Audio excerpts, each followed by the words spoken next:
Hello, hello, hello, hello, and welcome to today's Pep Talk, where we have lunch and learn, where we feed the stomach and feed the mind. I am your host, I am your coach, and most importantly, I am your friend, Dr. Ellis. So thank you for being here on today at Pep Talk. For those who don't know, Pep Talk stands for Pastor Ellis Powell, teacher, author, and life coach. So thank you for being here on today. It is certainly my purpose and plan to make the world a better place. I think you make the world a better place by making the people in it better. So that's where we're at. And I believe being a part of Pep Talk makes people better. So what I do, I add value to myself that I may be able to be of added value to you. So thanks for tuning in. All right, so here's where we're at. Today I want to talk to you, hopefully today and Thursday, talk to you about growth. Talk to you about growth. The first thing God commanded man, he commanded him to be fruitful and multiply. To be fruitful and multiply. To rule the earth and have dominion over it. To rule it, to master it. All right? So that's where we're at. And to master it simply means to master skill sets, master being, once again, coach. So that's where we're at. So I want to talk to you about specific growth changes, and then if I can get to it, 8 misconceptions about growth, things that people misunderstand or the misconcept regarding growth. So I want to give you a quick quote, if I could, from James Allen. James Allen says, people are anxious to improve their circumstances, but are unwilling to improve themselves. I went, wow. People are anxious to improve their circumstances, but are unwilling to improve themselves. They therefore remain bound and chained. All right? I couldn't disagree with him at all. I think he's so right. Another quote I read that says, it's impossible to change without growing. But it's possible to change without growing, but it's impossible to grow without change. It's not impossible to change without growing. It's not impossible to change without growing, but it is impossible to grow without changing. In order for you to grow, you're going to have to change. Turn into, become, transition, all right? Success or failure in life has little to do with circumstances and more to do with choices, because growth is not accidental. Growth is intentional. All right? So let's get down to it. 1, I want to give you 5 specific growth changes. 5 specific growth changes. 1, to discover your purpose, you need to grow in self-awareness. To discover your purpose, you need to grow in self-awareness. Be aware of self. Be aware of the self, the things that entrance self, things that self connect to, the people self connect to. And that's how you will discover your purpose. You will grow in self-awareness. 2, another specific growth change. To become a better human being, you need to grow in character. The scripture says that James says that let us be happy, be overjoyed when we come into a time of testing, trials of testing, because testing is able to produce testing your faith. And then it says, let faith produce patience, and let patience have its perfect work, because patience produces character. You got to develop character. So if you want to become a better human being, you must develop character. Character, integrity, honesty, morals, values, trustworthy character. 3, another specific growth change. To advance in your career, you need to grow in skills. People say, well, I need a better job. I said, no, you need a better skill. It's a skill that'll get you more, not so much the job. The job may pay more, but the job probably more than less, require a different skill. All right? People say, well, I need to get another job. I need to get 2, 3 jobs. No, you need to learn a better skill, and that one skill will pay you more than both jobs put together. Got it? Another specific growth change. 4, to reach your financial goals, you need to grow in knowledge about how many things works. If you want to reach your financial goals, you need to grow in knowledge about how money works. You need to grow into how money works as you want to achieve your financial goal. It's not about, I'll just make more money. Well, you can make more money and still not understand how money works and lose the money you've worked hard to make. So you need to grow in knowledge about how money works. All right? And then 5, the last specific growth change is to enrich your soul, you need to grow spiritually. So, if you want to, make your soul better, you need to grow spiritually. If you want to reach your financial goals, you need to grow in knowledge of how money works. If you want to advance in your career, you need to grow in your skill sets. If you want to become a better human being, you need to grow in character. And if you want to discover your purpose, you need to grow in self-awareness. All right? So those are, again, 5 specific growth changes. All right? Now, let me give you 8 misconceptions about growth. 8 misconceptions. And then that should conclude us for today. 8 misconceptions. 1, the assumption gap. The assumption gap. Write that down. The assumption gap. I assume I will automatically grow. That's a subconscious belief that mental, spiritual, emotional growth follows a similar pattern just by getting older. All right? Make a note of that in my notes here. It's a subconscious belief that your mental, spiritual, emotional growth follows a similar pattern just by getting older. And I'm telling you, you will not grow mentally, spiritually, emotionally at all just because you're getting older. You have to put forth effort, and you have to grow in those areas intentionally. So you have to have intent. So that's the assumption gap. Don't assume just because you're getting older that you're growing spiritually, that you're growing mentally, you're growing emotionally. That doesn't mean that. 2, the knowledge gap. The knowledge gap is, I don't know how to grow. Most people decide to learn from their school of hard knocks. And the thing I don't like about the school of hard knocks, it's expensive, it's time-consuming, and it's painful. People say, well, I just learn on my own. Oh, my God. You don't want to learn on your own. Again, that's the school of hard knocks. The tuition is expensive, all right? Not only that, but their degree program takes forever to get through it. And boy, is it painful. So you don't want to go through the school of hard knocks. That's the knowledge gap.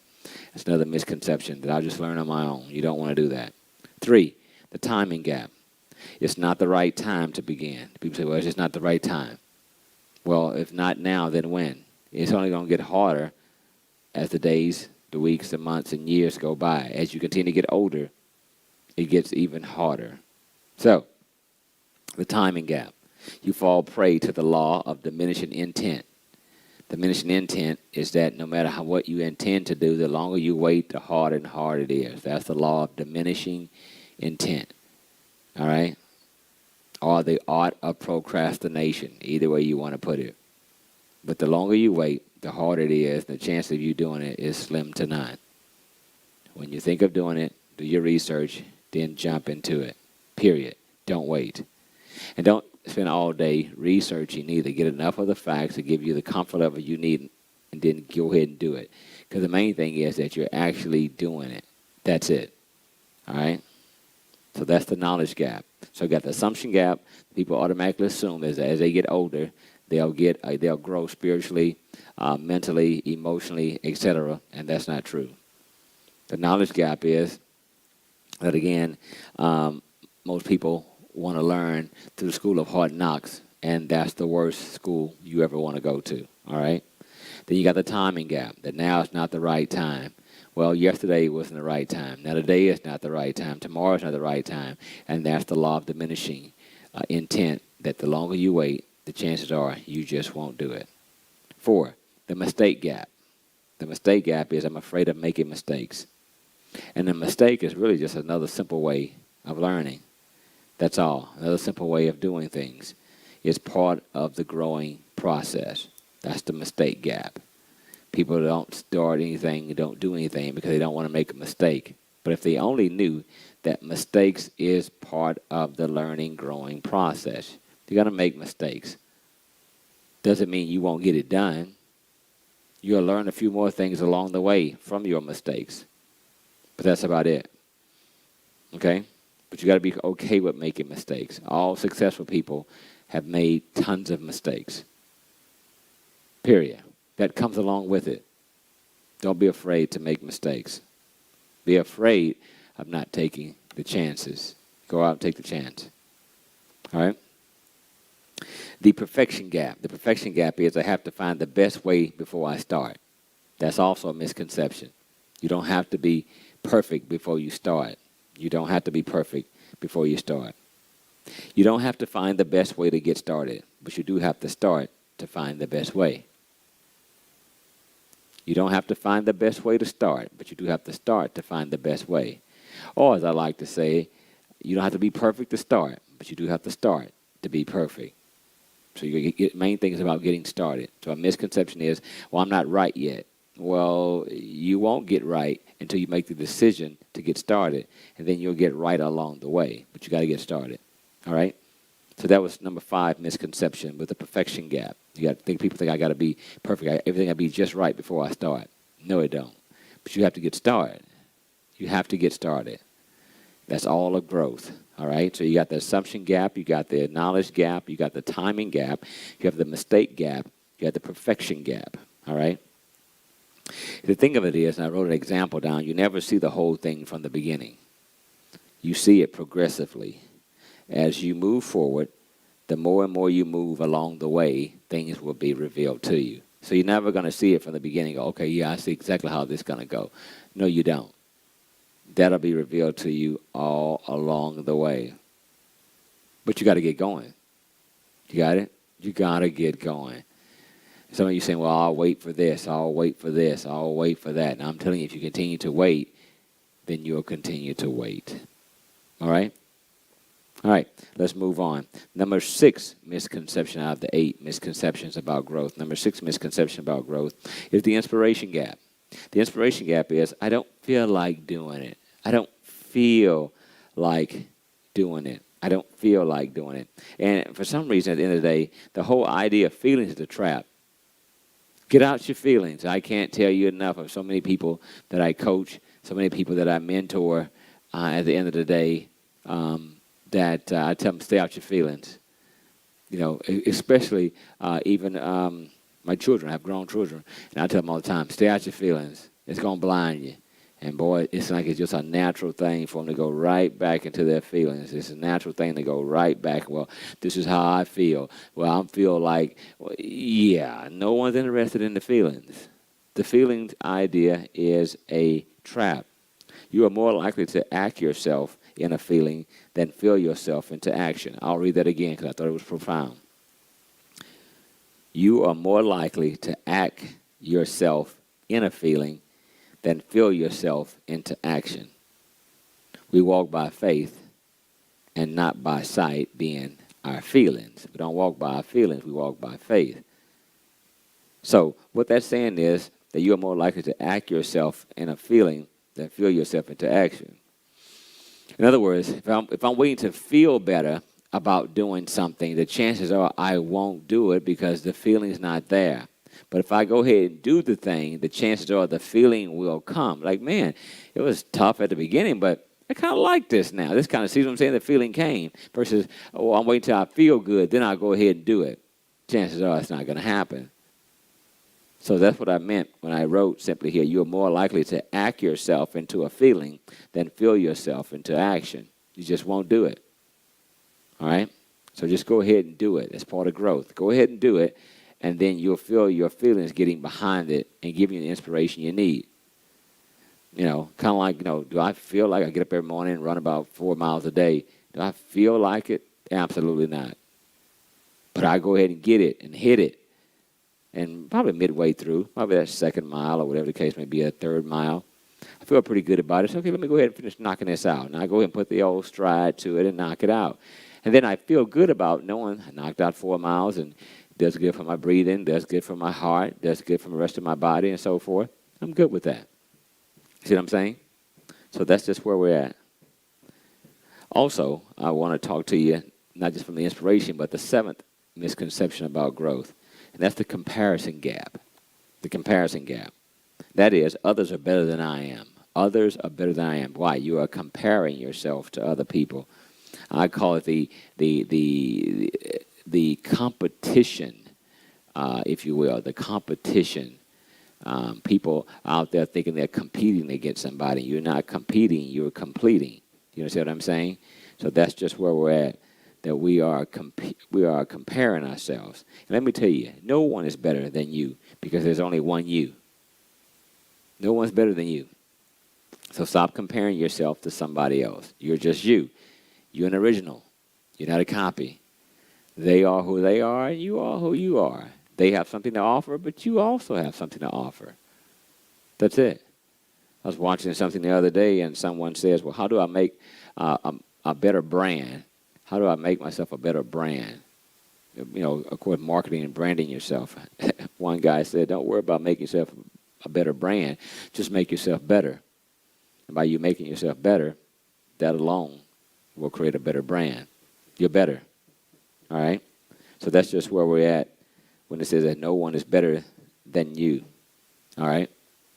Then the last but not least, number 8, and we'll go ahead and conclude today on the 8 misconceptions about growth, the expectation gap.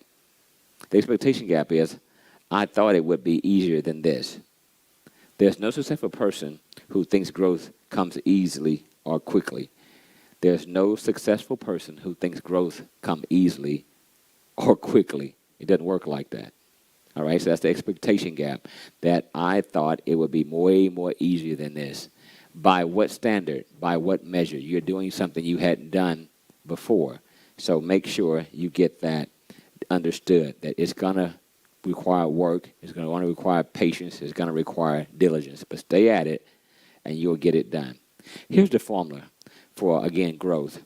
Preparation is growth, plus attitude, plus opportunity, plus action. And action is simply doing something about it. All right? So preparation, plus your attitude, plus opportunity, plus action. And that is what's going to equal luck or the results. All right? And realize this, preparation takes time. All right? So that concludes today. 8 misconceptions about growth.